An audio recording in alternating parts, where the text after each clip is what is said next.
Nous avons des oblats, les oblats bénédictins de la divine volonté, si quelqu'un est intéressé à devenir un oblat. Ce qu'il faut faire pour être un oblat, c'est vivre pleinement sa foi catholique et lire les écrits de Louisa au moins 30 minutes par jour. Bien chers frères et sœurs, dans notre toujours aimable Jésus, la récente vidéo de l'entretien à Medjugorje des pères Elijah et Jim Blount, ainsi que des filles bénédictines de la divine volonté, a suscité un grand engouement et des demandes diverses au sujet de l'oblature évoquée par Mère Gabrielle dans la vidéo. Eh bien, dans la vidéo que vous regardez maintenant, vous recevrez toutes les informations nécessaires pour accomplir cette démarche si vous le souhaitez.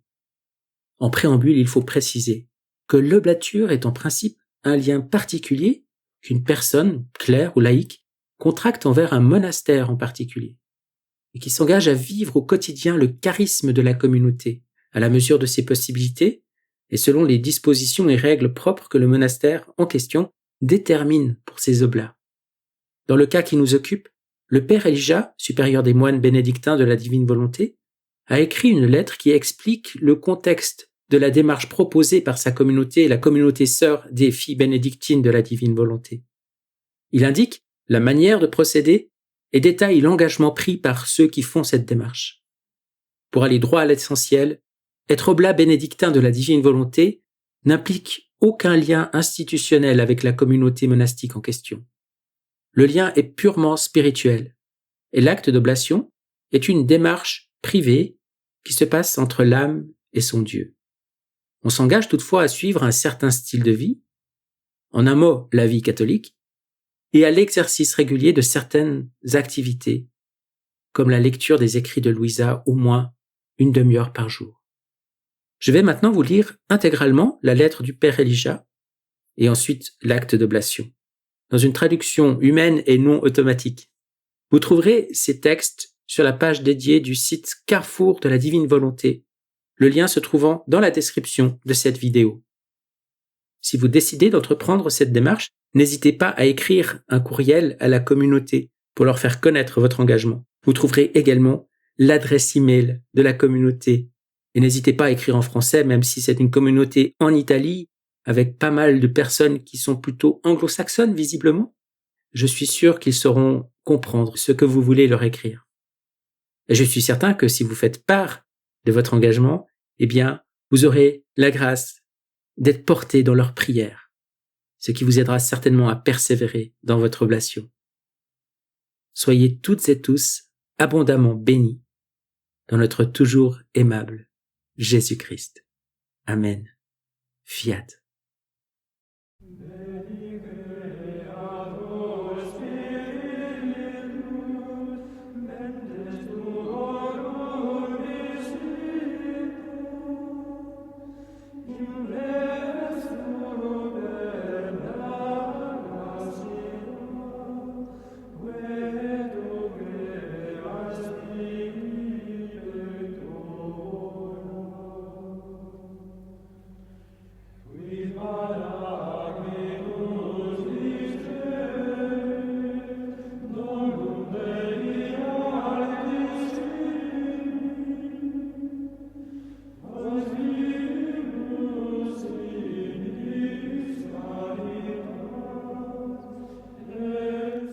Lettre du père Elijah Joseph pour les oblats bénédictins de la divine volonté.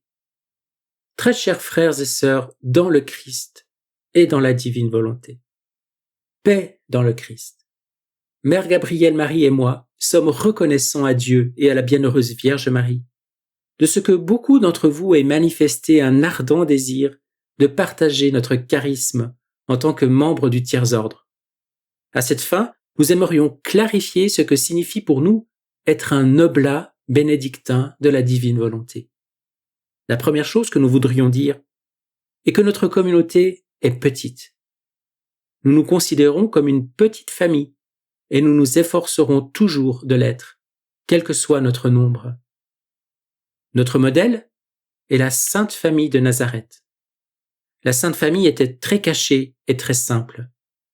Elle n'avait pas de grands apostolats mondiaux. Elle vivait le quotidien avec un amour extraordinaire, un amour divin. J'aime à imaginer Marie en train de coudre près du feu de l'âtre, tandis que Saint Joseph joue par terre avec l'enfant Jésus. J'imagine aussi les voisins qui devaient aimer leur rendre visite et goûter au pain frais confectionné par Marie. Je doute que les voisins aient eu la moindre idée que l'enfant qui jouait sur le sol était le Verbe éternel incarné.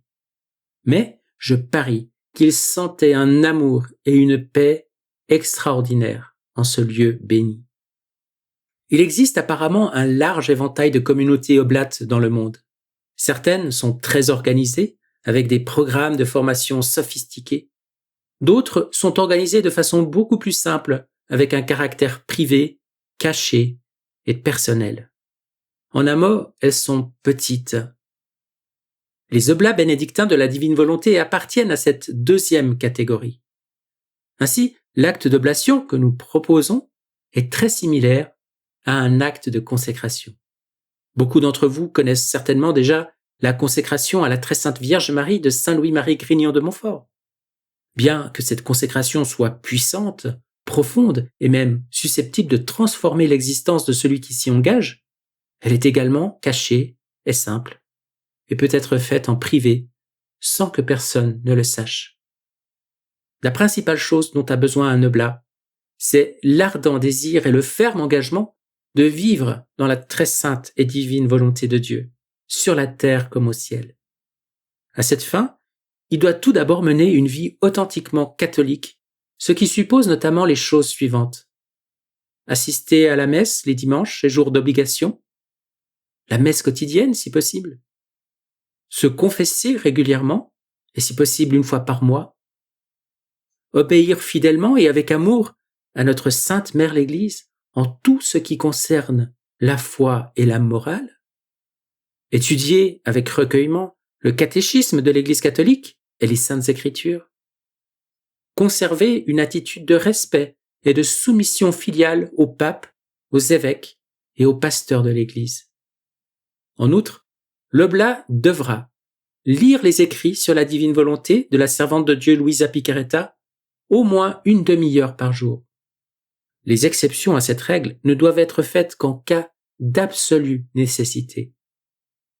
En outre, il devra prier le chapelet quotidiennement, participer à l'adoration eucharistique chaque fois que cela sera possible, cultiver une dévotion fervente envers la bienheureuse Vierge Marie et Saint Joseph, ainsi qu'envers Saint Benoît, Sainte Scolastique, Saint Annibal di Francia et la servante de Dieu Luisa Picaretta. Se familiariser avec la vie bénédictine et en particulier avec la sainte règle, la règle de Saint Benoît. Et enfin, être petit. Enfin, voici quelques conseils supplémentaires. Il est utile d'être guidé dans la lecture des écrits de la divine volonté, soit par un prêtre qui lit la divine volonté ou qui y est ouvert, soit par une personne ayant une certaine formation théologique. Rappelez-vous qu'il s'agit d'écrits mystiques et qu'ils doivent être toujours interprétés à la lumière du dépôt de la foi, et que toute interprétation qui va à l'encontre de celui-ci est à éviter. Les bénédictins de la divine volonté n'épousent aucune interprétation théologique particulière des écrits de la divine volonté. Par contre, nous insistons sur le fait que les interprétations doivent être solidement et authentiquement catholiques. Comme l'a si bien dit saint François, prêchez en tout temps et si nécessaire, utilisez des mots. Concentrez-vous sur le fait de vivre dans la divine volonté et laissez l'enseignement à ceux qui sont correctement formés et appelés à ce service par Dieu. Soyez humbles et charitables, surtout envers ceux qui, comme vous, s'efforcent de vivre dans la très sainte volonté de Dieu, sur la terre comme au ciel. Par conséquent, avec ces lignes directrices à l'esprit, si vous souhaitez vous consacrer pour devenir un oblat bénédictin de la divine volonté, tout ce que nous demandons est que vous viviez en vous conformant fidèlement aux pratiques mentionnées ci-dessus. Ensuite, lorsque vous vous sentirez prêt, lisez et signez devant le Saint-Sacrement l'acte d'oblation qui se trouve à la fin de cette lettre. Chaque année, à la même date, votre consécration devra être renouvelée. Nous vous suggérons également de porter une croix bénédictine bénie en signe de votre consécration. Elle n'a pas besoin d'être visible, mais elle peut l'être, si vous le préférez. Aussi simple que cela puisse paraître, c'est cela que signifie être un oblat bénédictin de la divine volonté. Bien que nous ne puissions offrir à personne un programme de formation élaboré ou un lien canonique formel avec notre communauté, nous pouvons joyeusement partager le don de notre charisme avec tous ceux qui voudront s'unir à nous spirituellement. Nous pouvons également prier pour et avec chacun d'entre vous afin que nous puissions tous vivre plus profondément dans la très sainte et divine volonté de Dieu et que le règne de la divine volonté sur la terre comme au ciel puisse s'établir rapidement dans toute sa plénitude. En union avec mon évêque, j'étends ma bénédiction sacerdotale à tous ceux qui vivent fidèlement cette petite consécration. Nous confions cette lettre au cœur de Jésus et de Marie et les autorisons à en faire ce qu'ils voudront. Avec beaucoup d'amour, signé Père Elijah John Joseph de Notre-Dame de Guadalupe. Acte d'oblation. Au nom du Père et du Fils et du Saint-Esprit.